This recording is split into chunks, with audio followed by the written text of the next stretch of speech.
저희가 생명의 삶 큐티로 쭉 설교를 진행을 하고 있는데요. 이번 4월 달은 여러분들이 잘 아시다시피 열왕기 상이 본문입니다. 지난번에 한번 말씀드렸지만 구약은 크게 4가지 그룹으로 나뉘어지고 있습니다. 첫 번째 그룹은 창세기, 출애굽기, 레위기, 민수기, 신명기, 바로 이렇게 모세 오경으로 나뉘고 있고요. 두 번째 그룹은 바로 역사서인데요. 한번 저를 따라해 보겠습니다. 여호수아, 사사기, 룻기, 삼상하, 왕상하, 대상하, 에스라, 느헤미야, 에스더.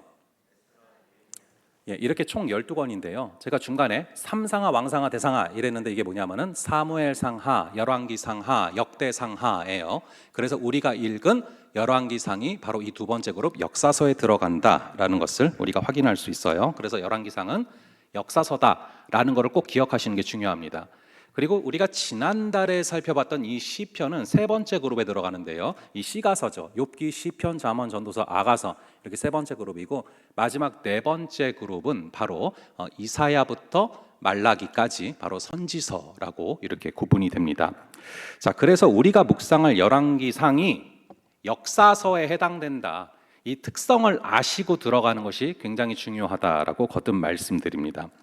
이 세상에서 역사를 기록할 때는 각 왕들이 얼마나 많은 업적을 남겼는가가 굉장히 중요합니다. 근데 성경의 역사는 조금 기준이 다릅니다. 예를 들어서 이 여로보암 왕은 세상적으로 볼 때 북이스라엘의 엄청난 역사들을, 엄청난 업적들을 가져왔거든요. 그런데 되게 짧게 기술되고 그냥 끝나버립니다. 반면에 세상적으로 볼 때 그리 큰 업적을 이루지 않았어도 하나님의 말씀에 잘 순종한 왕은 아주 자세하고 이렇게 구체적으로 기술하는 모습들을 확인하게 됩니다.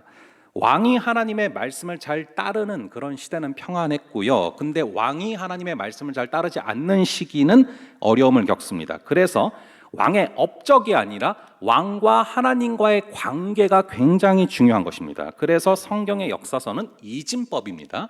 이 이진법이 0 아니면 1로 이루어지지 않습니까? 마찬가지로 성경의 역사서도 말씀을 잘 순종하는지 순종하지 않는지 이것을 기준으로 계속 쓰여지고 있어요. 그게 역사서를 읽어가는 방식이고 그 중에 하나가 바로 오늘 우리가 읽은 열왕기상인데, 여러분 열왕기라고 할 때 이 열왕은 10명의 왕이란 뜻이 아닙니다. 바로 이 열자라는 뜻은 무슨 열자냐 하면은 나열하다 할 때 열자입니다. 그러니까 이 열왕기라는 거는요, 왕의 역사들을 쭉 나열했다라는 그런 뜻인데요. 엄밀하게 보면은 이 열왕기서의 주인공은 왕이 아니라 선지자가 주인공입니다. 그래서 이스라엘에서는 실제로 이 열왕기서를 갖다가 역사서로 분류를 하기도 해요. 왜냐하면 열왕기서가 선지자를 중심으로 기술이 되고 있다라고 보기 때문에 그렇습니다. 오늘 보면 열왕기상 1장도 보시면 다윗 왕이 나이가 들어서 늙었고, 그리고 아도니아라는 아들이 쿠데타를 일으켜서 왕이 되려고 반역을 일으키는데, 그때 아도니아 대신 솔로몬을 왕으로 세우는데 결정적인 역할을 하는 사람이 바로 이 나단 선지자입니다. 여러분들이 나단을 잘 아시죠? 이 다윗이 밧세바를 범했을 때 이 다윗에게 가서 말씀을 선포하면서 이 다윗으로 하여금 회개케 했던 그런 선지자죠. 이 선지자 나단이 솔로몬을 왕으로 세우는 것입니다. 그리고 열왕기상 중반 이후부터 쭉 전체적으로 열왕기상에서 드러나는 주인공이 누구냐? 바로 엘리야 선지자입니다. 이 열왕기상은 엘리야를 중심으로 쓰여지고 있어요. 제가 신학교에 들어가기 전 얘기인데 어느 날 제가 이 엘리야의 이야기를 너무 재밌게 읽었어요. 그래가지고 너무 재밌게 읽어서 집에 가서 찾아보려고 집에 가가지고 엘리야서를 아무리 찾아봐도 나오지를 않는 거예요. 보니까 엘리야서가 아예 없더라고요. 여러분 이상하지 않습니까? 이 선지자 중에 최고봉으로 여기는 게 바로 이 엘리야거든요. 그래서 여러분들이 잘 아시는 것처럼 복음서에 이 예수님께서 이렇게 신기한 모습으로 변화되셔서 이미 죽었던 모세와 엘리야와 셋이 변화산에서 말씀을 나누는 그런 장면이 나와요.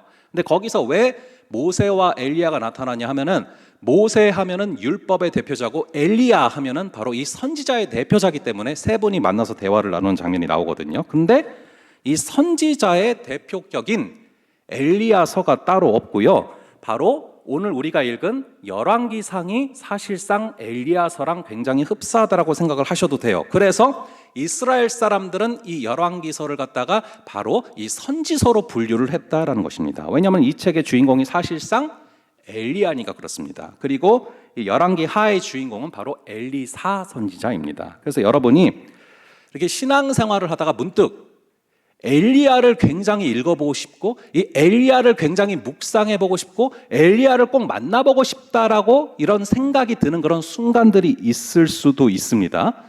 여러분이 엘리야라는 사람이 이 우울다열이거든요. 주기질이 우울질이고 다열질이 부기질입니다. 그래서 이 상반되는 두 기질이 함께 있어서 내면의 싸움이 굉장히 많은 사람인데 이 우울질의 기질이 많은 친구들은 꼭 이 엘리야를 깊이 묵상해 볼 필요가 있거든요. 아무튼 여러분들이 신앙생활 하다가 문득 엘리야를 너무 묵상하고 싶다 그러면은 어디를 가야 된다고요? 열왕기상을 가야 돼요. 아무리 엘리야서를 찾아봤자 없을 거예요. 성경에 따로 없으니까. 바로 이 열왕기상이 사실상 엘리야서나 흡사하다.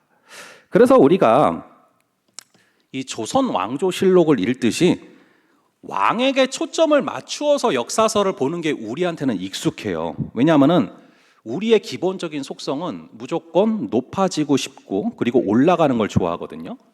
근데 성경은 왕에게 초점을 맞추지 않아요. 선지자에게 초점을 두고 그 선지자가 하나님과 백성을 어떻게 연결시키는가 이것에 주목하면서 역사를 기술하고 있다라는 것이죠. 자, 대략적으로 어떤 시각으로 우리가 열왕기상을 읽어가야 되는지 조금 매핑을 해드렸습니다. 자, 그러면 우리 한번 1절을 볼게요. 오늘 본문의 1절 말씀을 한번 함께 한 목소리로 읽어보도록 하겠습니다. 시작.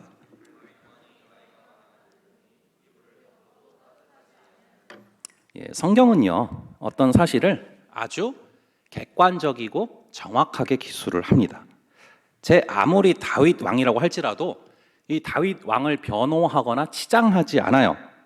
다윗 왕이 늙었지만 20대 같더라 이러지 않아요. 정확하게 기록하죠. 나이가 들어서 몸이 쇠약하다라는 거예요. 그래서 이불을 덮었는데 어떻다라고 나옵니까? 이불을 덮었지만 따뜻하지가 않더라. 추웠더라. 나이를 먹었다는 거죠. 저도 좀 그래요. 제가 제일 억울한 것 중에 하나가 덩치가 크니까 추위를 안 타는 줄 알아요. 절대 그렇지 않습니다. 덩치가 큰 사람들은 면적이 크잖아요. 그러니까 바람도 더 많이 맞이하게 되니까 추위를 많이 타요. 같은 원리로 더위도 많이 탑니다.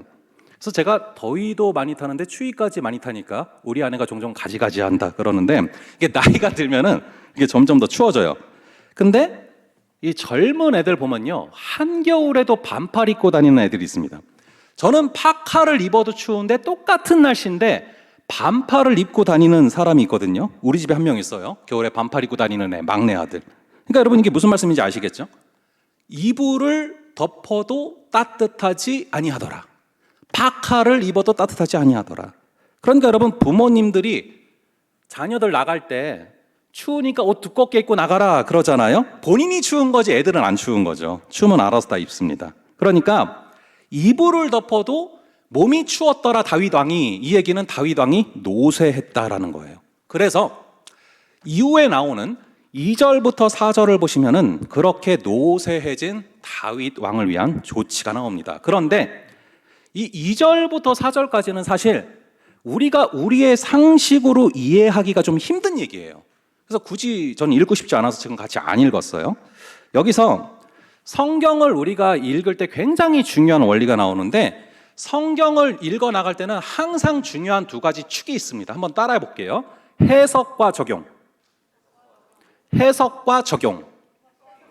예. 그러니까 성경을 해석을 해야 돼요, 읽을 때. 그리고 성경을 해석하면서 도출한 원리가 있거든요. 그럼 그 도출한 원리를 우리 시대에 적용하는 거. 이게 우리가 성경을 읽어 나갈 때 갖춰야 될 두 가지 뼈대거든요.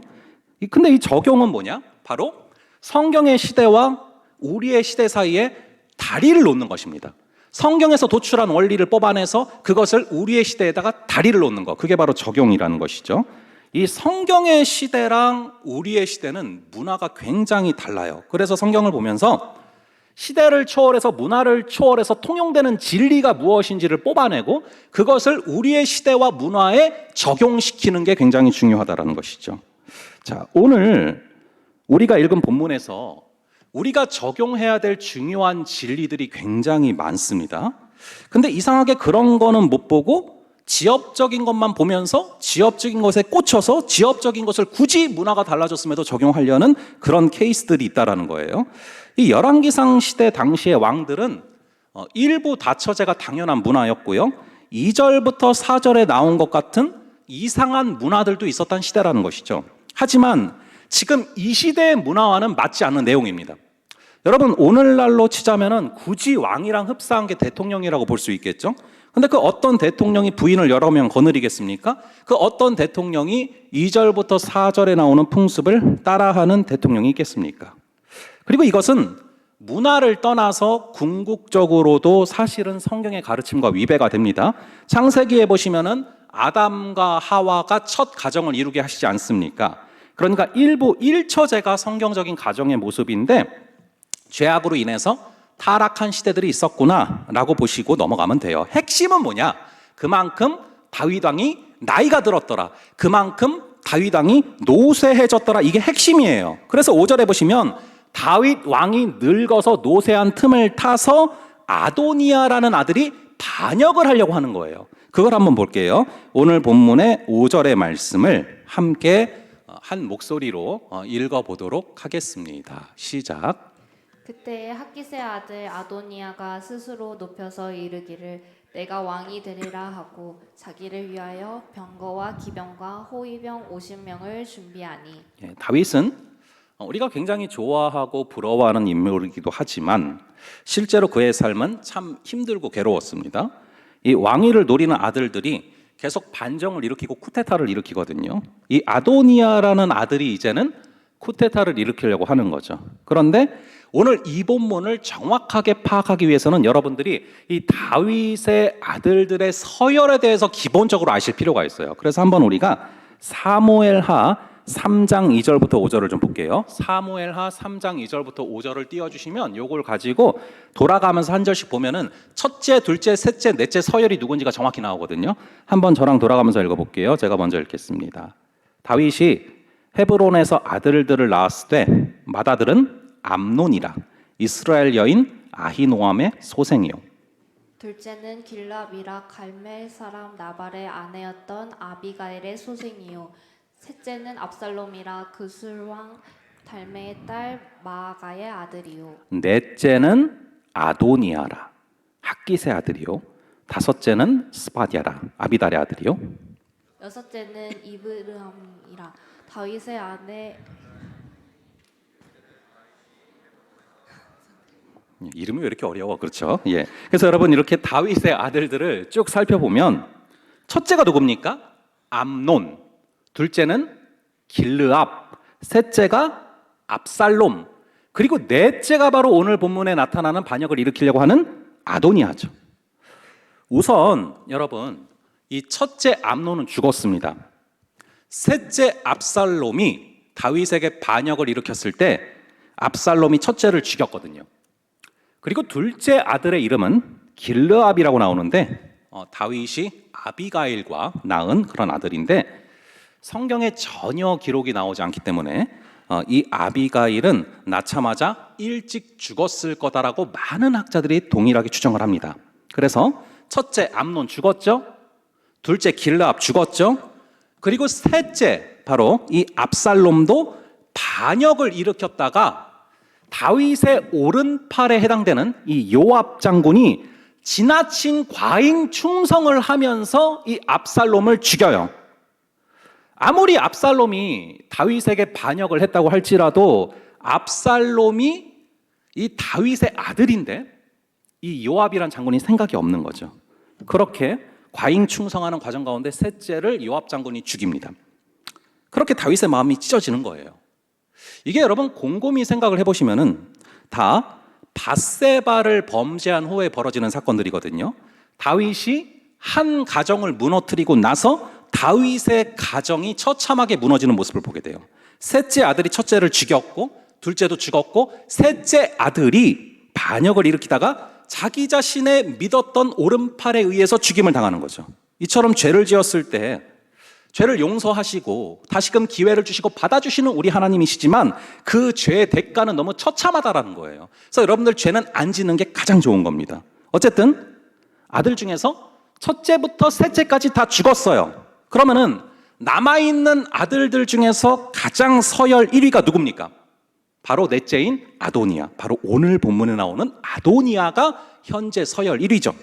이걸 알고서 다시 5절을 보시면 5절이 무슨 말씀인지 이해가 됩니다. 다시 한번 오늘 본문의 5절을 함께 읽어보겠습니다. 시작. 그때 학깃의 아들 아도니아가 스스로 높여서 이르기를 내가 왕이 되리라 하고 자기를 위하여 병거와 기병과 호위병 50명을 준비하니. 이제 무슨 얘기인지 아시겠죠? 내가 현재 서열 1위니까 첫째, 둘째, 셋째 다 죽어서 내가 서열 1위니까 내가 왕이 돼야 돼. 이런 마음을 가지고 있는 자가 바로 아도니아였다라는 것입니다. 게다가 6절에 보니까 이렇게 나와 있네요. 우리 한번 6절도 함께 한 목소리로 읽어보겠습니다. 시작. 그는 압살롬 다음에 태어난 자요 용모가 심히 준수한 자라. 그의 아버지가 내가 어찌하여 그리하였느냐 하는 말로 한 번도 그를 섭섭하게 한 일이 없었더라. 용모가 심히 준수한 자라. 물론 잘생긴 거랑 왕이 되는 거랑 무슨 상관이냐 싶지만 그래도 기왕이면 잘생기면 좋겠죠. 그리고 이제 뒷부분이 중요한데 아버지 다윗한테 욕을 먹은 적이 단 한 번도 없었다. 행실이 완벽했다. 그래서 자기가 스스로 왕이 되려고 했다는 거죠. 하지만 여러분, 이스라엘의 왕은 누가 세우십니까? 하나님이 세우시는 거예요. 그래서 하나님이 세우시는 왕이 아니라 자기가 스스로 왕이 되려고 한 자들은 왕이 다 될 수 없었다라는 것이 역사서의 중요한 포인트입니다. 방금 살펴본 것처럼 뭐 서열 1위겠다. 조건 좋겠다. 그럼 누가 봐도 왕이 되는 거죠. 그러면 여러분 어떻게 하면 됩니까? 기다리면 돼요. 그런데 이 아도니아는 기다리지를 못하고 아버지가 늙어서 이불을 덮어도 추운 지경이 됐으니 내가 왕이 되겠다라고 스스로 반정을 일으킵니다. 이게 우리 한계예요. 심지어 이 아도니아는 기다리지 못하고 사람들을 불러서 자기가 곧 왕이 될 거라고 파티까지 엽니다. 이게 솔로몬이랑의 차이점이에요. 솔로몬은 왕이 된다라는 말씀을 들었을 때 예배를 드리는데 아도니아는 스스로 왕이 되겠다고 잔치를 엽니다. 우리가 어떤 자리에 서게 되는 것은 내가 스스로 세우는 게 아니라 하나님께서 세워주시는 것입니다. 여러분이 아도니아와 다윗이 얼마나 다른지를 한번 생각을 해보세요. 사무엘 선지자가 직접 다윗에게 와서 너가 왕이 될 거라고 기름까지 부었습니다. 그런데 다윗이 바로 왕이 되진 않잖아요. 오히려 사울의 질투에 사울한테 찍혀가지고 도망자가 되고 광야로 도망 다닙니다. 그러다가 그 죽을 고생을 하다가 굴에서 직접 자신이 사울을 죽일 수 있는 절호의 찬스가 왔어요. 이제 사울만 죽이면 자기가 이미 왕이 될 거라는 기름 부음도 받았겠다. 바로 왕이 됩니다. 그런데 안 죽이잖아요. 여호와께서 기름 부으신 자를 내가 죽일 수 없다. 그랬더니 결국 하나님께서 정리하시고 하나님께서 다윗을 왕으로 세우시잖아요.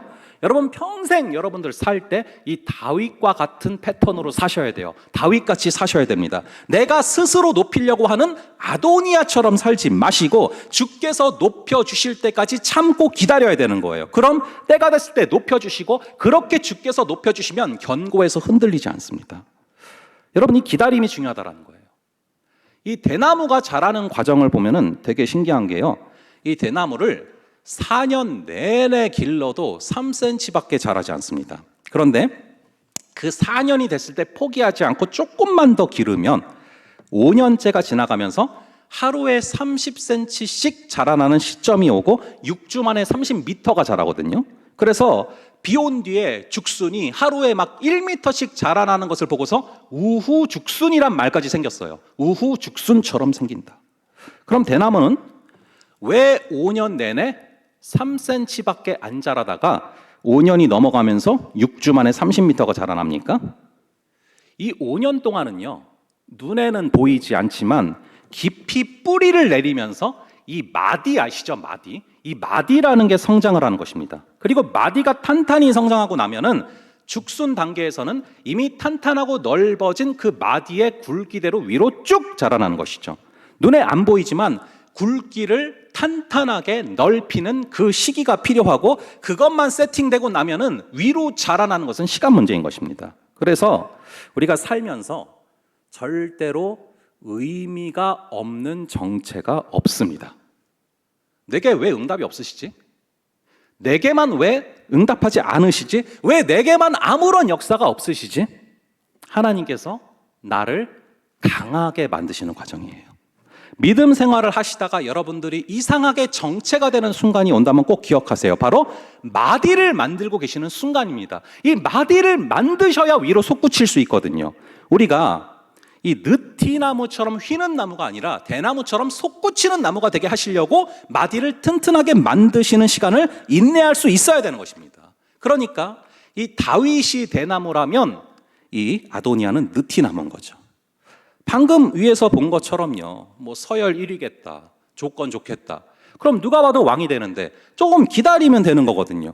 근데 아도니아는 기다리지 못하고 스스로 나서서 자기가 자신을 높이면서 왕으로 세우려고 했다라는 것이죠. 우리는 하나님이 세우시는 왕을 기다리는 게 아니라 내가 생각할 때는 이 사람이 좋겠다, 내가 생각할 때는 저런 사람이 좋겠다, 이렇게 자기 생각을 내세우는 거죠. 그래서 저도 사람을 세워야 할 때는 엄청나게 기도합니다.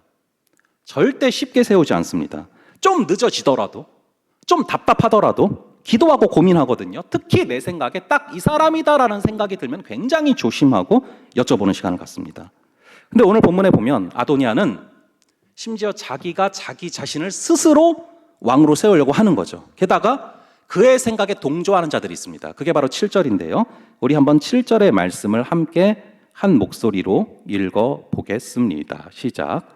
아도니아가 스루야의 아들 요압과 제사장 아비아달과 무이하니 그들이 따르고 도우나. 그 당시에 정치적으로 가장 세력이 컸던 것이 아까 말씀드렸던 그 요압 장군이에요. 요압이 다윗의 가장 최측근이자 다윗의 오른팔이고 가장 힘이 센 장수거든요. 심지어 다윗도 요압을 마음대로 못해서 속 끓일 때가 많았어요. 근데 요압이 지금 아도니아 편이 됐습니다. 거의 게임 끝난 거죠. 게다가 제사장 이 아비아달, 정치와 종교를 아우르는 사람이에요. 근데 이 사람까지 편이 됐으니 아도니아가 얼마나 힘이 크겠습니까? 이거는 누가 봐도 이제는 아도니아가 왕이 되는 게 맞는 것 같은 상황이죠. 근데 그래서 아도니아가 스스로 나는 이제 왕이 될 거다 생각하면서 잔치를 열었는데, 잔치에 이런저런 사람들을 초대했는데 잔치에 유일하게 초대하지 않은 사람들의 명단이 10절에 나와요. 우리 한번 이 10절의 말씀, 누구를 초대하지 않았는지 이 10절의 말씀을 함께 한 목소리로 읽어보겠습니다. 시작. 선지자 나단과 브나야와 용사들과 자기 동생 솔로몬은 청하지 아니하였더라. 누구를 안 부르는 게 중요하냐면은 선지자 나단이랑 자기 동생 솔로몬, 중요합니다. 여러분, 아도니아가 왜 나단과 이 솔로몬은 부르지 않았을까요? 이 아도니아는 나단 선지자가 자기 자신을 반대할 것을 알고 있어요. 자기가 세상적으로 보면은 어떤 조건으로 봐도 왕위에 오르기에 충분한 사람이거든요. 근데 오직 하나, 선지자 나단의 예언에 따르면 절대 왕이 될 수가 없어요. 하나님께서 나단 선지자를 통해서 일전에 예언하셨거든요. 선지자 나단이 예언한 다윗의 다음 왕이 누구냐? 바로 솔로몬입니다. 그러니까 하나님의 뜻에 따르자면은 솔로몬이 되는 게 맞아요. 그런데 거꾸로 하나님의 뜻만 무시하면 아도니아가 왕이 될 수 있는 것 같은 거죠.